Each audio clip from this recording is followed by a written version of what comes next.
तुम्हें कितनी बार बताया है मेरे तैयार होने से पहले मेरा नाश्ता तैयार हो जाना चाहिए। शादी के 15 सालों बाद भी मुझे क्यों बार बार एक ही बात बतानी पड़ती है पुष्पा। तुम्हें क्या है, तुम तो आराम से घर पर ही रहोगी, मुझे काम पर जाना पड़ता है। तुम हो कि हमेशा बेवकूफ़ों जैसी हरकत करती हो। अगर तुम यह जानबूझकर करती हो तो याद रखना मुझसे बुरा कोई नहीं होगा। आज भी मोहन का पारा चढ़ा हुआ था। इन कटु शब्दों से अपने गुस्से उतारते हुए गीला तौलिया कुर्सी पर फेंकते हुए मोहन गुस्से से पुष्पा की तरफ देखने लगा। पुष्पा के लिए मोहन का यह बेवजह का गुस्सा कोई नई बात नहीं थी। वह महीने में 3 से 4 ऐसे ही पुष्पा पर बरस पड़ता था। पहले पुष्पा का विरोध भी किया करती थी, लेकिन जब कई सालों बाद मोहन में कोई बदलाव नहीं दिखा तो पुष्पा ने खुद को ही बदल दिया। अब मोहन को कुछ भी कहने से पुष्पा को कोई फर्क नहीं पड़ता था। मोहन की हर बात वो चुपचाप सिर नीचे झुकाए सुन लेती थी।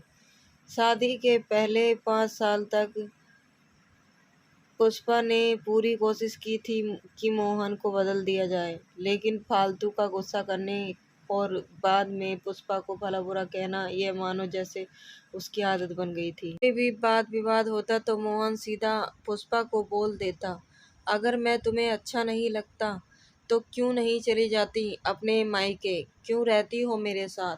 इतना सब कुछ होने के बावजूद पुष्पा मोहन के साथ रहती थी क्योंकि उसे अपनी बेटी की फिक्र थी। और वह जाती भी तो कहाँ, अपने बूढ़े हो चुके माँ बाप को इस उम्र में परेशान करना वह नहीं चाहती थी। समाज और लोग क्या कहेंगे यह भी उसे देखना था।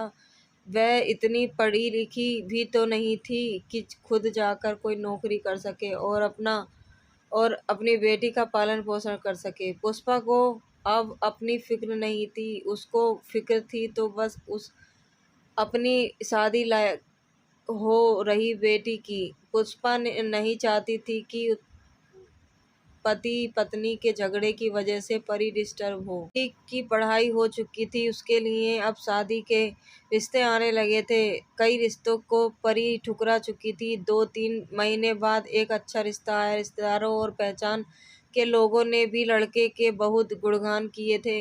मोहन एक शाम अपनी बेटी के पास बैठकर उसे बताने लगा, परी बहुत अच्छा लड़का है, पढ़ा लिखा है, बड़ा घर है, बहुत अच्छी नौकरी है। ऐसे रिश्ते बार बार नहीं आते बेटा, इस बार मना मत करना। परी अपने पिता से ज़्यादा बात नहीं करती थी।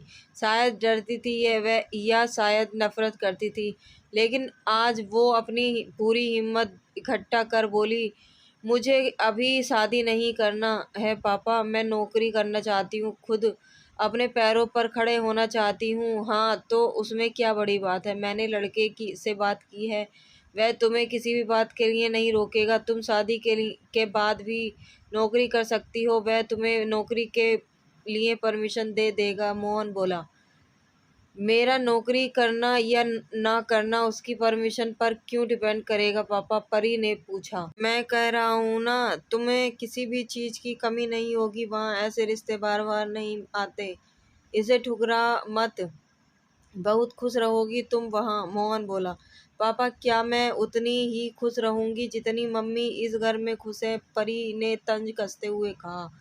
आज तुम्हारी जबान कुछ ज़्यादा नहीं चल रही है।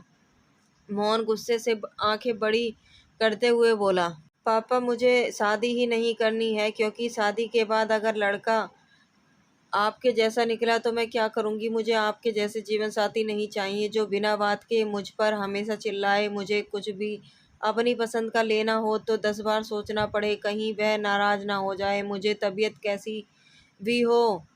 तबीयत कैसी भी हो उसे परवाह ना हो। रोटी थोड़ी सी मोटी बन जाए तो घर सर पर ना उठा ले, उसकी चेकबुक ना मिले तो मेरा ही दोष निकाले, और हर छोटी मोटी बात पर मुझे मायके जाने के लिए कहे।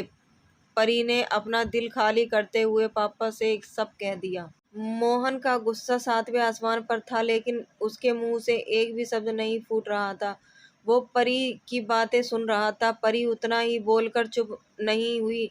आज पहली बार वह अपने पापा के सामने इतना कुछ बोल रही थी। पापा, आपने माँ के साथ हमेशा गलत व्यवहार किया है। आप अपने ऑफिस का गुस्सा बिना सोचे समझे माँ पर उतार देते हैं। कभी इस बात की परवाह भी नहीं करते कि उन्हें कैसा लगता होगा। आपकी बातें सुन सुन माँ ने अपना स्वाभिमान खो दिया। मोहन आज पहली बार अपने किए बर्तावों को महसूस कर पा रहा था। वो इतनी ही बोल पाया, जो तुम्हारा मन है वो करो, मैं तो इतना बुरा हूं ना। परी ने मोहन का हाथ पकड़ा और बोला, पापा मुझे सिर्फ एक सवाल का जवाब दे दो। क्या आप चाहोगे कि मेरा पति आपके जैसा हो? अगर आपका जवाब हाँ है तो कर दीजिए मेरा रिश्ता आज ही, और ना है तो मुझे आत्मनिर्भर बनने दीजिए। मोहन कुछ भी न बोल पाया और वहां से चुपचाप बाहर चला गया। आज उसे पुष्पा के सामने जाने में शर्म आ रही थी। चलते चलते उसकी आंखें में आंसू बह रहे थे।